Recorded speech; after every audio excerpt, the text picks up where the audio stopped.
Hey Canucks fans, I'm Clay Emo. I'm at Canuck Clay on Twitter. I'm at Clay Emo on Instagram. I'm the founder of the GLCPC, the Good Looking Canucks Positivity Club, and it's my Canucks take all in one take. It's Clay's Canucks commentary for Monday, April the 13th.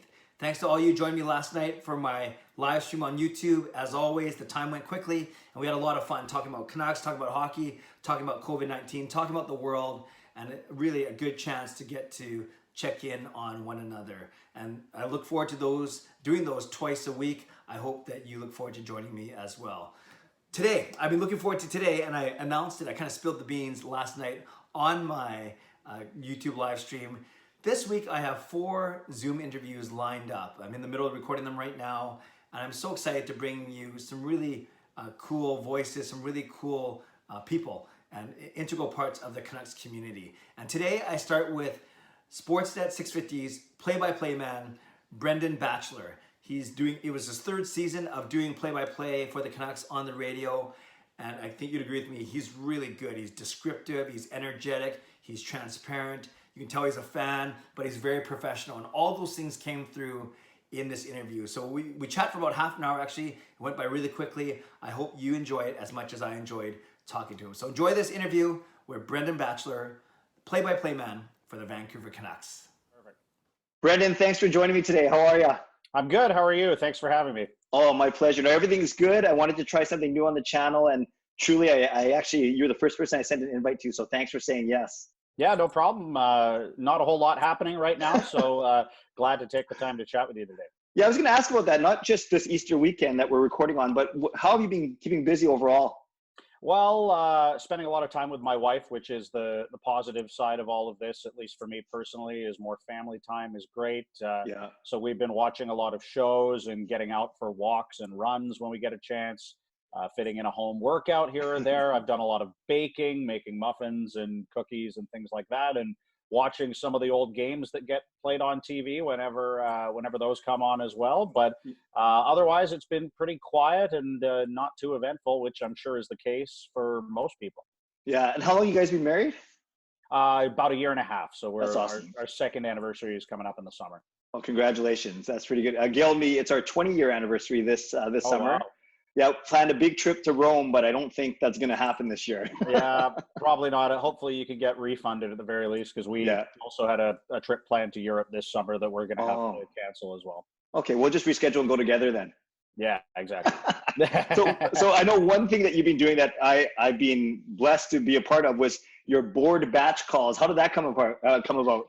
Well, I had seen there was a commentator in England that I believe had just started, commentating what he saw when he went out for a walk on a daily basis because he was bored. And I sort of thought, well, that's something fun to brighten people's days and generate a little bit of content from my end as well and keep me busy and doing something. So I threw it out there and got a great response in terms of the number of videos I received. And I guess it was, a week or 2 there that I picked a few videos for most days and just threw my play-by-play on them, and people seemed to enjoy it. So it was just a fun little project, and I had a lot of fun doing it, and certainly seemed like I got a pretty good response from it as well. Well, thank you. My son Jacob loves hitting strikes all the time, but when he hears the Canucks play-by-play voice announcing it, the spin of the ball straight down the middle, knocking them all down, it was a joy, really it was. Yeah, well, and that's, the whole thing is obviously it's not a great time for a lot of people right now. Corey Hirsch, my color guy, has done a lot of great work talking about mental health and things like that. So I was just thinking anything you can do to brighten someone's day.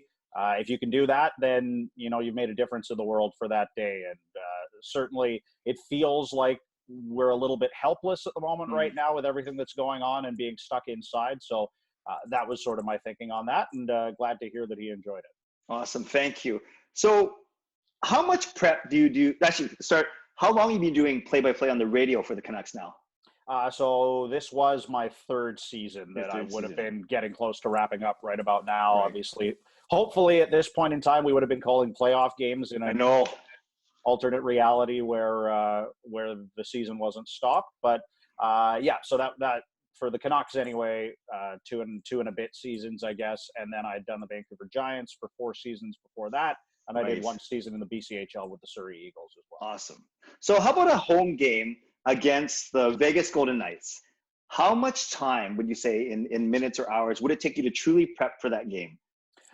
It would depend on when in the season it is. Mm-hmm. So, for example, the first time the Canucks face the Vegas Golden Knights, it's more time than it is for every game after that, because you build out your prep, and you'll have prep from previous seasons. So, like in my first season, the prep took that much longer because you're Right. building everything that you do from scratch. But I would say in the neighborhood of 4 to 5 hours per game. Wow. Depending on the situation. So, for example, the first time you play Vegas in a season, 4 or 5 hours is probably the prep time for both teams and all the stats you want and everything like that. But then the next time the Canucks play Vegas, a lot of that is already built out, and you just have to update some of your stats. So that might be more like 2 or 3 hours, and by the end of the year, it might be even less than that. So that's sort of the time frame, from everything I do to get ready for a game. Mm-hmm. I would say anywhere between 2 and 5 hours, depending on the situation.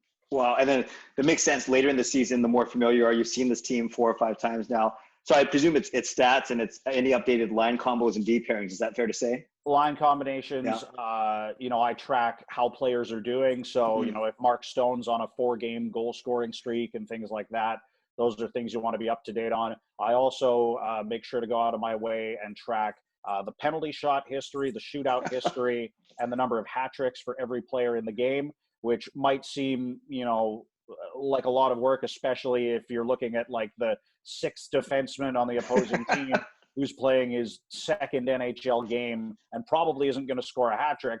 But what if he does, right? You've got to know it's his first NHL hat trick. You've got to know it's his first NHL penalty shot or whatever. So it's funny. And, I'd heard this from a lot of other broadcasters, but it's true that 95% of the prep you do probably never ends up on the air. You just have it there in case you need it. And sort of the way I look at games and the way I do prep, and to compare it to what other people might have experienced, it's kind of like preparing for a test, except the good thing for me is it's an open book test. So I have pages that I print out that I build in Excel that I tape to the desk in front of me while I'm calling the game, so that if Mark Stone scores a goal and I'm like, oh yeah, I had a really good stat about him, I can look down at it and have it right.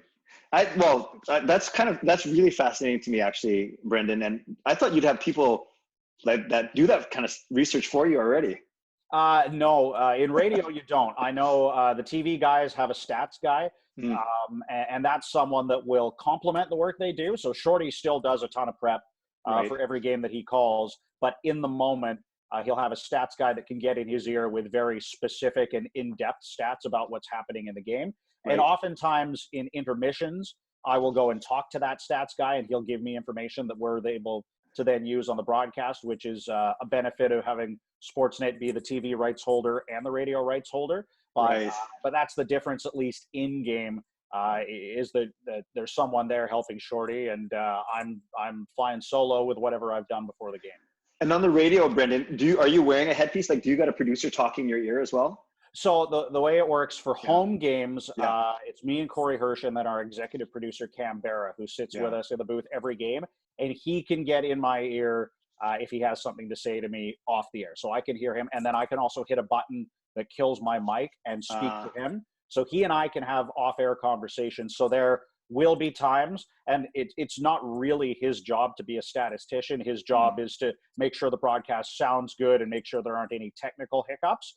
But, he does sometimes help us with stats and stuff like that. So there have been times where he gets in my ear and reminds me. So, for example, let's say a player milestone goal was coming up. So, someone's about to score their 100th career goal. There might be a time where I have that in my notes, but I've forgotten about it in the moment because, wow, it was a big goal. He'll get in my ear and be like, hey, just remember that's his 100th career goal. I'll be like, oh, yeah, right, great. And then we can fit it in. So that's some of the things that people that are listening may not realize. And, that's one thing I hear a lot from people is, wow, how do you know all that stuff? How do you have all that information? The truth is I've got people helping me, and I oftentimes have it physically on a sheet in front of me. So I'm not like one of those people that can remember every stat ever off the top of my head. I need to have that in order to be able to translate that on the air. Oh, interesting. And then I know some TV, some radio, they have to talk while guys talking to them in their ear, and it's very impressive. no one's talking to me right now, and I can barely get my words out normally. So that's very impressive. You've done TV as well, is that correct? I've done a handful of TV work, so mostly radio. Okay, so without stating the obvious, or I'll state the obvious, aside from on radio, it seems like you'd have to be more descriptive because you can't see what's going on. Are there any other nuances that make it harder or more difficult, radio or TV? Yeah, the main one is description.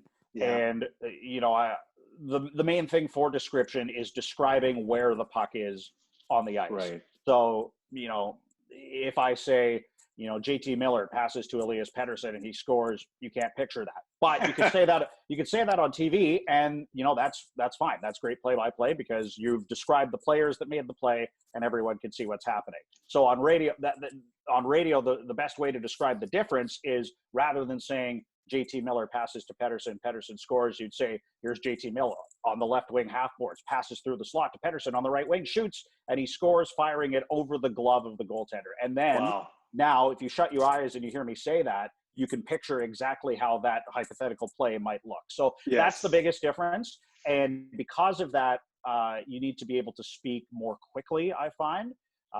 So that's something that I've worked on, is being able to speak very fast, so that if a player has it here and then it's there and then it's here and then it's there, that you can convey that and convey the intensity and the excitement while also, not getting too mixed up with your words while trying to say a lot and at the same time economizing that so that you don't say too much and you're describing something that happened 5 seconds ago while someone's scoring a goal. Oh man, when you were talking, Brendan, about Miller to Pettersson, it just made me sad. It made me miss hockey that much more. I know on the radio too, a lot of it's cadence, right? You can't be going fast and then slowing down. It's got to be an even flow, an even cadence, just so it's easier for the listener to digest and to go along. How long did you think it took for you to develop your flow and your style, your cadence? Well, to be honest, I think I'm still developing it every day. And that's something, I'll go to BCIT and talk to broadcasters and say, like, I'm calling games of the NHL and I'm still trying to get better every day. It's not like, oh, I'm here, I can sit back and just do what I've been doing. But yeah, 3, 4, 5 years until I really felt comfortable in terms of, just that confidence and cadence. Yeah, it's an interesting thing.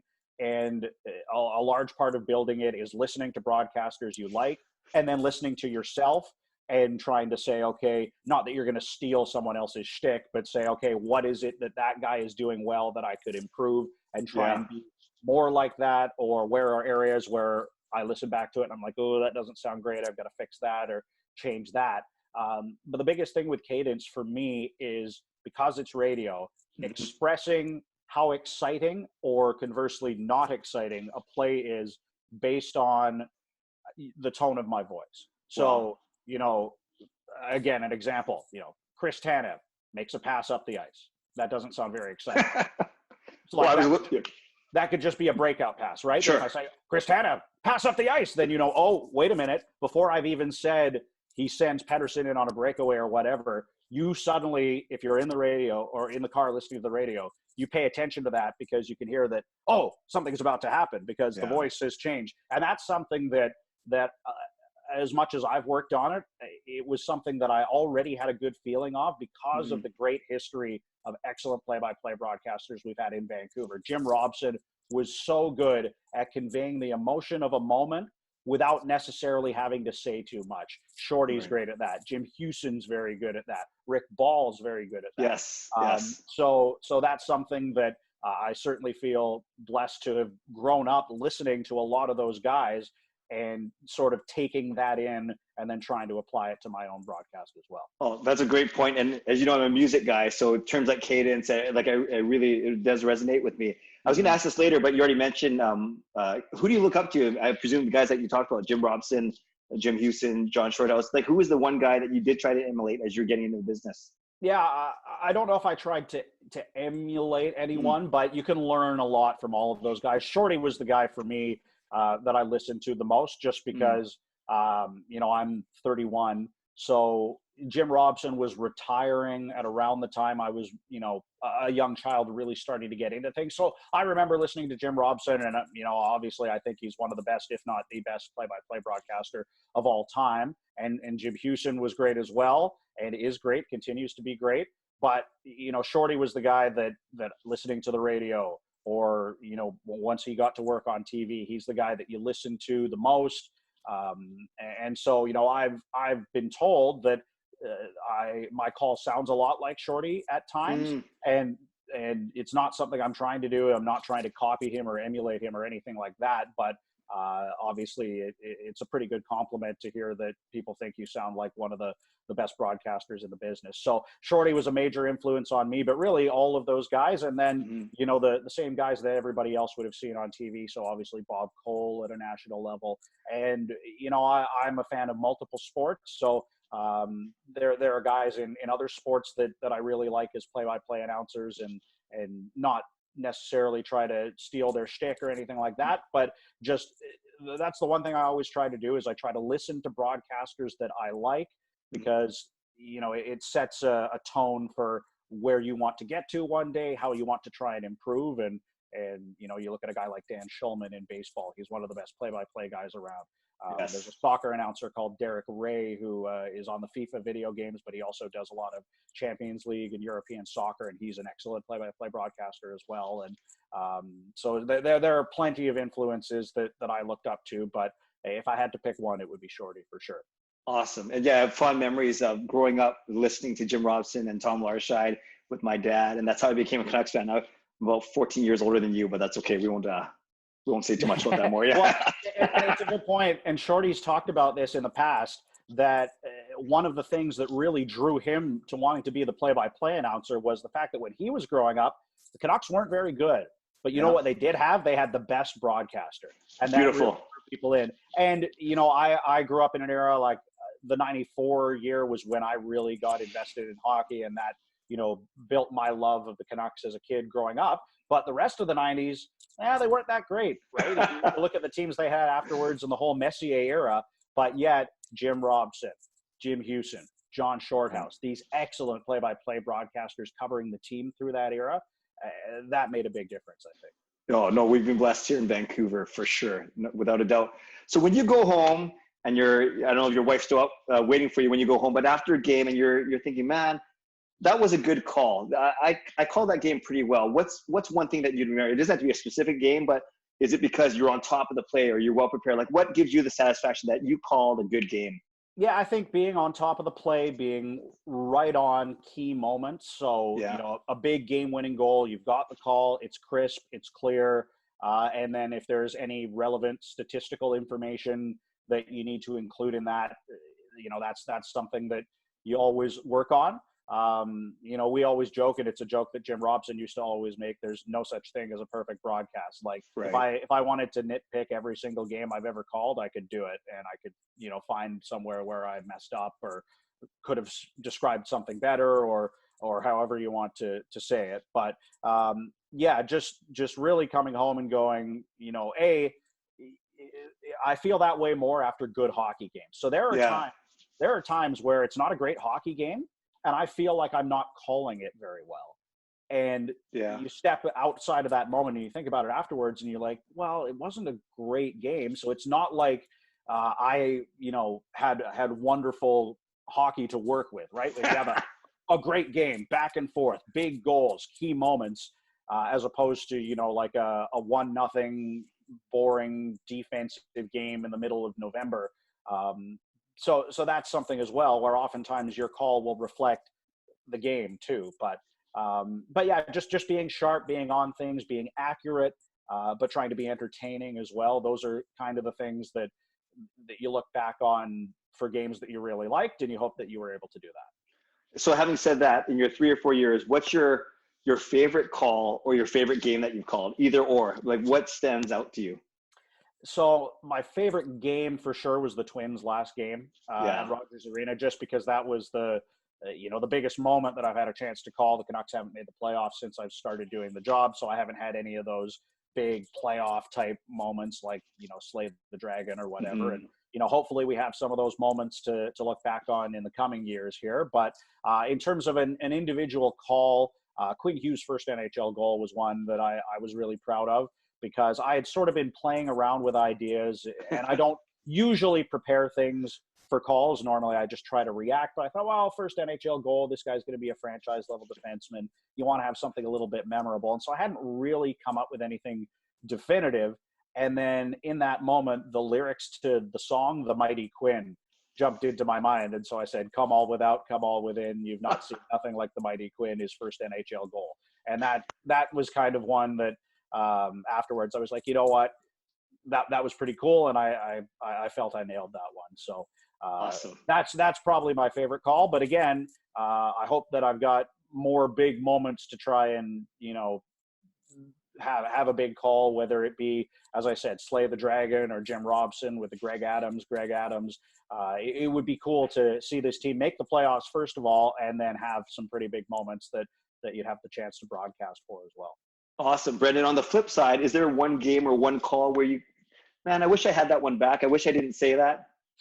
Yeah, there was one earlier this year, actually. It was a Tyler Toffoli goal, and I can't remember the specific game. It might have been the game against the Bruins, the really high-scoring game. Yeah, the 9-3-er, yeah. Yeah, he scored a goal at the side of the net from a really tight angle, and he fired it into the top shelf. Yes, I remember that. It surprised me so much that I lost the ability to speak English for a moment.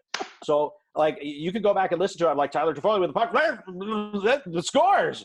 And so that doesn't happen very often, but it's one of those moments where, as soon as I finished calling the goal, I got into Cam's ear and I was like, well, I really screwed that one up pretty good. And we were laughing about it as it was happening. So that's good. That's the thing that happens where, you try not to have that happen too often, but at the same time, we speak so much throughout a season. You call 82 games plus preseason plus playoffs. If a team makes the playoffs, I wouldn't even want to guess how many words I'm uttering during that stretch. Nothing's ever going to be perfect. And I think that's something that's important for aspiring broadcasters as well, is you have to move on from your mistakes. So yes, I screwed that up. And, a younger Brendan Batchelor would have been mortified about that. But you have to be able to laugh it off and move on because the game's still going. And in many ways, it's like a goaltender who gives up a bad goal. Yes, the bad goal's been given up, but that's in the past. You've got to, continue to move on and try and do the best you can after that. No, and you have an awesome disposition. I've been blessed to meet you at a couple of the media or volunteer, charity golf tournaments and stuff. Yeah. And one thing I really appreciate is the chemistry that you and Corey Hirsch have. And I know even simple things as playfully correcting each other's grammar. I remember I tweeted you guys mid-game about the word penultimate, and I think you and I knew that. Do you remember this? You and I knew that it meant the second to ultimate, the second to last home game, the second to last whatever. Yeah. And Corey didn't believe you, and we had to actually look it up and tweet it in, and it was really fun. So my question to you, Brendan, just one question about Corey is, what makes him a good color man? Obviously, you carry the play. He relies on his insight, his experience, just like John Garrett does on the TV, to maybe pick out something that we normal non-hockey players would have never thought about. What's good about Corey in his role? Yeah, that's a good point, and that's something that I think stands out is the experiences that the players are going through, because he has had games, and I think Corey's at his best when he's able to convey to the listener what a player is thinking or what a player is going through emotionally in a moment. Whether it be, Jacob Markstrom's had a tough game. I remember a game where Mario Lemieux scored a hat trick on me, and man, it's really tough, and this is what he's thinking, and these are things that are going through. But at the same time, on the positive side of things, that's a big save for that goaltender. That'll only be helping his confidence, and it'll help the confidence of the players in front of him. And these are the conversations that might be going on right now. That's what I think Corey does a really good job of conveying, is how those guys are feeling in those moments, because that's something that, you and I never played pro hockey. I've got no idea what Jacob Markstrom might be feeling like after getting a bad goal or after making a big save. But Corey's been there and he understands that. So that's something that's really good. And he's really good to work with because he's a really laid back guy too. So we can both have a laugh about things. And for example, discussing the definition of penultimate on the air, or there was another great one where, the Canucks were leading late in the third period. I was like, oh, they're going to have to batten down the hatches here. And he's like, what are hatches and how do you batten them down? And I heard that. And we sort of I was like, well, they're like a thing on a boat that you nail down. But I didn't even really specifically know exactly the purpose of battening down the hatches. And we had people tweeting in and telling us what that was. So, we've had a couple of fun moments like that. But, again, you talk about being able to, let things roll off your back and just be fun and casual. And that's something that Corey's really good at and really entertaining as well. Imagine, Brendan, if you had to explain, if you weren't allowed to use any puns or adages or play on words or proverbs, it would be metaphors. It'd be tough if everything would have to be literal. Yeah, exactly. So batten down the hatches or, whatever it is. Yeah. We've got to, we rely on cliches too. It's not just the players you hear in the interviews, although we try not to get bogged down with them. No, that's awesome. I got one more and then we'll go into our rapid fire. What's the most difficult thing about your job? Probably the travel and being away from family. And that may seem like a cop-out answer, but as much as I'm living the dream and traveling around the league and broadcasting games, that's all time that I'm not here with my family, and there's sacrifices that have to be made by them as well, which certainly any player will tell you about. Any broadcaster, anyone that travels a lot for work will tell you that their family has to go through a lot so that they can do that. So that certainly is the biggest thing for me is not being able to be with my wife for large portions of the winter and being away for weeks or 2 weeks at a time and missing birthdays and holidays and things like that. That's for sure the hardest part about it. And I'm sure just like a player or a coach gets that schedule and maps out their year, I'm sure you do the same thing. Having said that, actually one jump off question, favorite road city to travel to? Yeah, well, there are different cities for different reasons. So if you're looking for warm weather, obviously LA is great. We get to go to Florida once a season, and that's pretty cool. We normally stay in Fort Lauderdale right on the beach, so that's nice. So if that trip comes up in February, then that's one that I'm circling on the calendar because you get down to some warmer weather. But just in terms of an overall city, it's New York for me, and it probably always will be. There's so much to do, so many different things to see. So if you have a night or two off in New York, that's one that I always circle. And to be honest, Madison Square Garden is one of my favorite buildings to broadcast games into. It's got one of the best broadcast locations in the league in terms of being nice and low, but over the ice so you can see things. So that's good. And then the Bell Center in Montreal for atmosphere. There's no other building in the league where the fans react to everything that happens on the ice. So there's a lot of oohs and ahs. Yeah. You really feel like you're in a hockey mecca when you're in that building. So, those would be two of the biggest buildings for me in terms of ones that I enjoy going to every year. And thank you, Brendan. I won't make you name the worst road city unless you want to. No, I don't. Okay. All right. All I'll say is that there have been players that have asked this question in the past and they've gotten into trouble for telling the honest truth.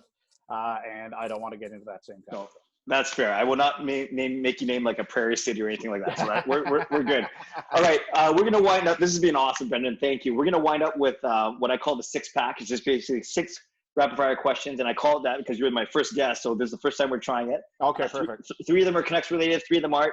You can go as long as short as you want, but they're meant to be shorter, quicker answers, but you're welcome to explain your answer. So number 1, would you define yourself as an extrovert or an introvert? Probably an introvert, actually, which would surprise people because I'm on the air broadcasting, but I wouldn't say that I'm very out there in terms of being in public or things like that. So introvert, probably. Awesome. Number 2, who is going to be more important to the Canucks going forward? Use whatever definition you want of important. Elias Pettersson or Quinn Hughes? Quinn Hughes, just because, a franchise level defenseman is not something that comes around every day. The Canucks have never had a defenseman like Quinn Hughes. And I think that's going to be a big factor for them down the road. Well, and I love how you answered that so, with such conviction. That was good. You didn't sit on the fence. Number 3, are you a Netflix guy or Disney Plus guy? Both, to be honest. We've used both of them during quarantine here. Finished up Ozark season 3 a couple weeks ago. That was really good. But at the same time, we've been watching movies on Disney Plus as well. Awesome. So you'll see a pattern. Going back to Canucks question now for number 4. Who would you rather go out to dinner with? Travis Green, Jim Benning, or Francesco Aquilini? Well, I'm going to pick Travis, mainly because I talk to him every game and do interviews with him a lot. So I've got a good relationship. I'm not sure how much he would enjoy having dinner with me, but he's who I'm going to pick out of those 3. I think he'd like eating with you more than some other media people, but that's for another. That's fine. Number 5, are you an early bird or night owl? Night owl, for sure. Yeah, goes with the job. Yeah, I was a night owl before the job anyway. I'm not a morning person at all. Like sleeping in when I get the chance. So, but at the same time, night owl, and that's part of it with games too. Is even when you're at home, you're not getting home from the rink till 11:30. Yeah. And then when you're on the road, you're traveling after games and sometimes getting into cities at 3, 4 in the morning. So Yeah. it comes with the territory being a night owl. Awesome. And last but not least, you need to win one game, game 7, gold medal, whatever it is. Which goalie are you taking in his prime? Kirk McLean or Roberto Luongo? Roberto Luongo, and that's nothing against Kirk. I think he's one of the best goaltenders in franchise history.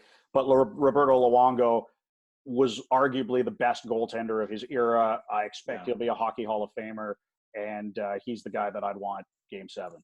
No, that's funny. Me and my two sons were talking about Luongo today, and whether or not we think he's a hockey, Hall of Famer, and no Stanley Cup, but gold medal. Big, we've seen the 2011 run games that they're playing. He was amazing. He single-handedly won some of those games on his own. So, yeah, those are good answers. Yeah, and I think a lot of people remember that he had some tough games in that series against Boston. Yeah. But the thing you got to remember is the number of shutouts he had as well. The Canucks would not have got to game 7 without Roberto Luongo. And if they won that game, he was winning the Conn Smythe Trophy. So there were some high highs and some low lows for Roberto during that series, but he was a big part of the reason they were even there at all. And I think that's something that gets forgotten by a lot of fans. That's a great point. And not only him, but the whole team. It's almost like they're two different teams, right? They're the home team up to game 7, and then they're the away team in those 3 games in Boston. Well, Brendan, this has been so enlightening. I really appreciate you coming on and spending a bit of your long weekend with me and with the hundreds of viewers or thousands or maybe 8 people that are going to watch. No, there'll be more than that. That's for sure. And if people want to follow you and see what you're up to, where's the best way they can connect with you? Yeah, at Batch Hockey on Twitter, and it's my Instagram handle as well. You can follow me there. That's the main place. You can go back and watch some of the board batch calls videos. I haven't been doing as many of late, but if you want to send a video in, maybe I'll jump back into it. Awesome, Brendan. Thanks for your time. Hopefully we're connecting more in the future, especially around Canucks hockey, but I do appreciate you taking the time to chat with me today. Yep, thanks for having me, Clay. Appreciate it. Okay, thanks, Brendan. Oh, I hope you enjoyed watching that. You can tell, like I said, that Brendan's very thoughtful, very articulate. Well, he should be. He's the play-by-play man. And obviously he knows his stuff. And I loved his answers, the way he talked about his favorite call being the Quinn Hughes, his first career goal, or maybe the one that he mucked up was the Tyler Toffoli goal, and then a lot of things in between, his relationship with Corey Hirsch, the guys he looks up to, and his answers to the six-pack questions, which I was quite impressed. He had no hesitation there. He wasn't afraid to name guys and to talk about things. So overall, it was a very delightful interview, and I hope that you thought so as well. Leave a comment below. Tell me what you thought about Brendan Batchelor. Tell me what you thought about his answers, and if there's anything that stood out to you, something he said, something he didn't say, or the way he articulated something. I would love to read your comments below. I love to read, react, and reply to them, engage with you, and and have you look forward to me doing more of these. It's a great chance to do so, although I don't get to go outside my house. It's a chance. I'm thankful for Brendan and the others that said yes this week. Thankful to them for allowing me to interview them, and they can bring some of their Canucks knowledge and insight to you. So once again, I hope you enjoyed that. Please leave a comment below. Subscribe if you like to. Like this video if you like to. And you can look forward to more of these interviews throughout the rest of this week. In the meantime, today, please be safe, be healthy, take care of yourselves and of each other. Have a great day. God bless, and go Canucks go.